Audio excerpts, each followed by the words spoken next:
চাষারা আগুনের প্রদেশ বিজেপি হাবানগর বিজেপিनि बुखाते पान्दाखलाय किसान मोर्चा कतार कमिटी सदर बुखा हाजबा खायरि जागा असानि पान्द त्रिपुरा प्रदेश किसान मोर्चानि तांपां रतन कान्ति रय कक नारथानि थाखा त्रिपुरा हास्टेनि कायचार हांकरनि बिसिङाव कायब्रै हांकर कतार कमिटी खायरि जागा आबनि बिसिङाव ते कानि कतार कमिटी खायरि जागा आबंका सदर बुखा हाजते दलाय हांकरनि आम्बासाव बनि लोगो कतार कमिटी व मेम्बर साबो साबो दं ते साबो साबो आचुक थाय दं आबनतिबो सायखनारि कातिनि ভারতীয় জনতা পার্টি কিষাণ মোর্চা সদর গ্রামীণে আমরা আজকে পূর্ণাঙ্গ কমিটি এখানে ঘোষণা করতে যাচ্ছি।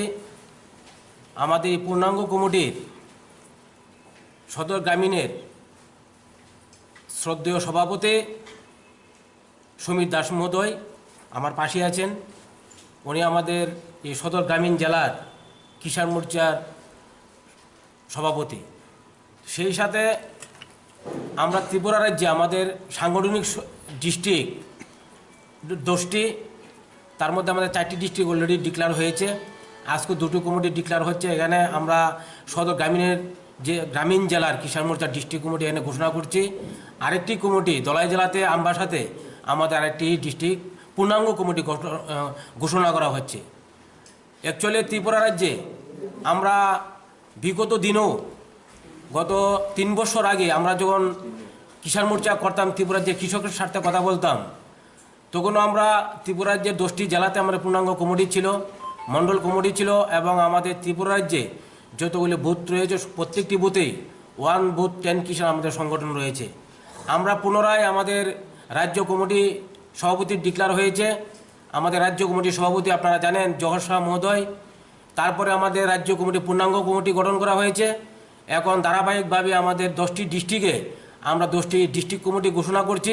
তারপরে ডিস্ট্রিক্ট কমিটি ঘোষণা হওয়ার পরে আমাদের 60টা মণ্ডলের মণ্ডল কমিটি ঘোষণা করা হবে। এবং আজকে আমরা মণ্ডল কমিটির প্রেসিডেন্ট, যে আমাদের সদর গ্রামীণ জেলাতে 60টি মণ্ডল রয়েছে, 60টি মণ্ডলের ডিস্ট্রিক্ট মণ্ডলের যারা মণ্ডল সভাপতি হয়েছেন, মণ্ডল সভাপতির নাম ঘোষণা করা হবে। একটি মণ্ডল বাদ থাকবে, মজলিশপুরটা বাদ থাকবে, বাকি 6টি আজকে ঘোষণা হবে। তারপরে তারা মণ্ডল কমিটি, তারা পূর্ণাঙ্গ কমিটি করবে। আমরা ত্রিপুরা রাজ্যে আপনারা জানেন যে বিগত কিছুদিন আগে আমাদের কেন্দ্রীয় সরকার পার্লামেন্টে কৃষকদের স্বার্থে 2টি বিল পাস করেছেন। যে বিলের মধ্যে ভারত স্বাধীন হয়েছে আজকে প্রায় 70-72 বছর হয়েছে। দেখা গেল যে এই কৃষি আইনকে নিয়ে কোনো সরকার, বিগত যে সরকারগুলি ছিল, তারা কৃষি আইনের পক্ষে এবং বিপক্ষে তারা কৃষকদের স্বার্থে কোনো কাজ করেনি।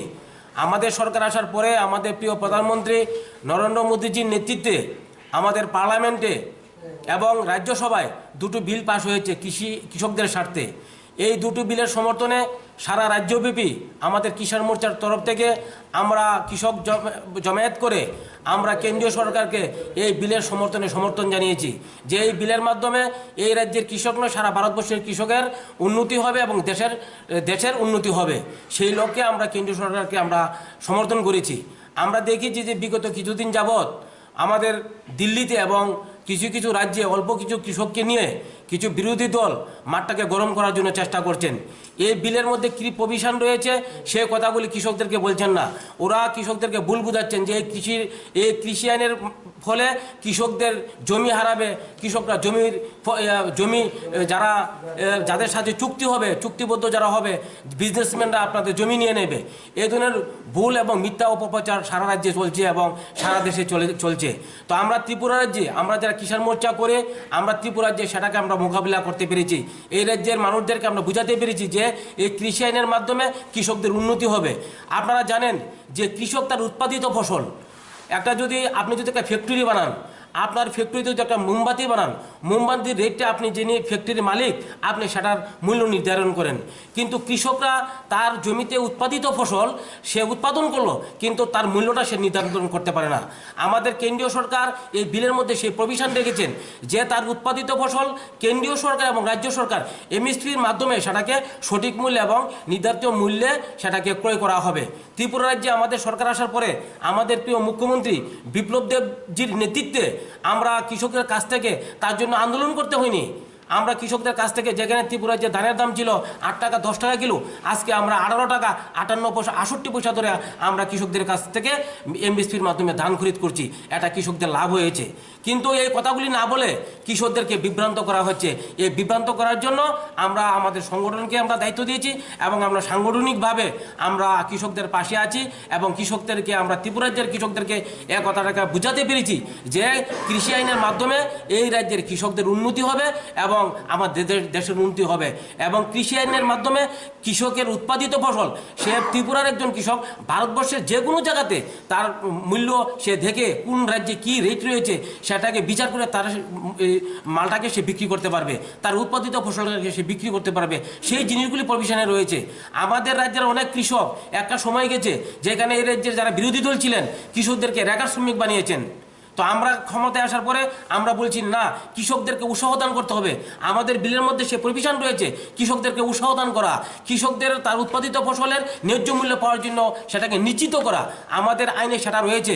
আমরা কৃষকদেরকে সেটা আমরা বলেছি যে তোমার উৎপাদিত ফসল তুমি সঠিক মূল্য তুমি সেটা বিক্রি করার জন্য তোমার জন্য বাজারে যেতে হবে না, তোমার বাড়িতে বসে তুমি মালটাকে বিক্রি করতে হবে এবং তোমার জন্য মার্কেটটা ওপেন করে দেওয়া হয়েছে। যদি চুক্তিবদ্ধভাবে আমার জমিতে আমি একটা ফসল ফলাবো, যদি কেউ সেই ফসলটাকে আমার কাছ থেকে অগ্রিম আমার সাথে চুক্তি করে আজকে আমাকে এসে বললো যে আপনার জমিতে আপনার ধান ফলান, আপনার ধানটাকে আমি 20 টাকা করে খরিদ করব, তাহলে কৃষক কিন্তু তার সাথে চুক্তি করে বললো যে আমার জমিতে ফসল উৎপাদন করার পরে আমি সেটা বিক্রি করতে পারলাম এবং তার রেট কত 20 টাকা কিলো বিক্রি করতে পারলাম। তাহলে সেখানে আমাদের লসটা কোথায়? তাহলে কৃষক যেখানে 18 টাকা 16 টাকা 17 টাকার ধরে ধান বিক্রি করে কারোর সাথে যদি চুক্তিবদ্ধ হয়ে যায় তাহলে সে তো তার ধানটা উৎপাদন করার জন্য সে উৎসাহ পেল এবং সেটা ধানটাকে সে সঠিক মূল্যে বিক্রি করতে পারলো। তার জন্যই আমাদের কেন্দ্রীয় সরকার এই আইনের মধ্যে সেই প্রভিশনগুলি রেখেছেন। যার সাথে চুক্তি হবে 25 জনের কমিটি, আমাদের 25 জনের কমিটির মধ্যে আমাদের সভাপতি সমীর দাস, আমাদের সহসভাপতি রয়েছেন 4 জন। 4 জনের মধ্যে একজন শক্তিপদ দেবরায়, তপন দেবনাথ, চন্দন চক্রবর্তী, প্রদ্যুৎ দেববর্মা। জেনারেল সেক্রেটারি রয়েছেন আমাদের 2 জন আমাদের কমিটিতে, কাজল দাস এবং রতন গোস্বামী। আমাদের যে সেক্রেটারি রয়েছেন 4 জন, তার মধ্যে সেক্রেটারি হলেন বীণা দর চৌধুরী সেক্রেটারি, তারপরে প্রশান্ত সাহা সেক্রেটারি, মনোরঞ্জন রায় সেক্রেটারি এবং সুশান্ত দেবনাথ সেক্রেটারি এবং অফিস সেক্রেটারি রয়েছেন একজন নিহার সরকার। আমাদের ট্রেজারার রয়েছেন নিবারণ রায় ট্রেজারার। বাকি যারা রয়েছেন তারা আমাদের এক্সিকিউটিভ কমিটির মেম্বার, 25 জনের কমিটি। নারায়ণ রায় ট্রেজারার, আর বাকি যারা রয়েছেন তারা এক্সিকিউটিভ মেম্বার।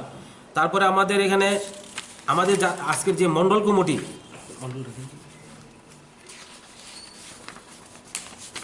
আমাদের সদর গ্রামীণ ডিস্ট্রিক্টের আমাদের 7টি মণ্ডল রয়েছে।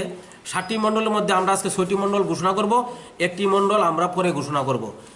আমাদের 6টি মণ্ডলের মধ্যে আমাদের বরজলা মণ্ডলের সভাপতি প্রসেনজিৎ সরকার, আমাদের বামুটিয়া মণ্ডলের সভাপতি সুকেন রায়, মোহনপুর মণ্ডলের সভাপতি নান্টু সূত্রধর, সিমনা মণ্ডলের সভাপতি রতন রায়, খয়েরপুর মণ্ডলের সভাপতি রিঙ্কু কুমার দে, মান্দাই মণ্ডল কমিটির সভাপতি কার্তিক দেববর্মা।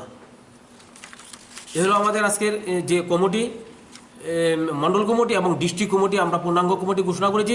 মণ্ডল যে কমিটি ঘোষণা করা হয়েছে, মণ্ডলের সভাপতির নাম ঘোষণা করেছে, তারা পরবর্তী সময়ে আমাদের মণ্ডল কমিটি পূর্ণাঙ্গ কমিটি ঘোষণা করবে। দাদা আপনার নামটা? আমার নাম রতনকান্ত রায়, আমি ত্রিপুরা প্রদেশ কিষাণ মোর্চার সাধারণ সম্পাদক। কে কে আছে মঞ্চে? মঞ্চে রয়েছেন আমাদের রাজ্য কমিটির সহসভাপতি মানিকলাল দাস এবং সদর গ্রামীণ জেলার সভাপতি কিষাণ মোর্চার সমীর দাস।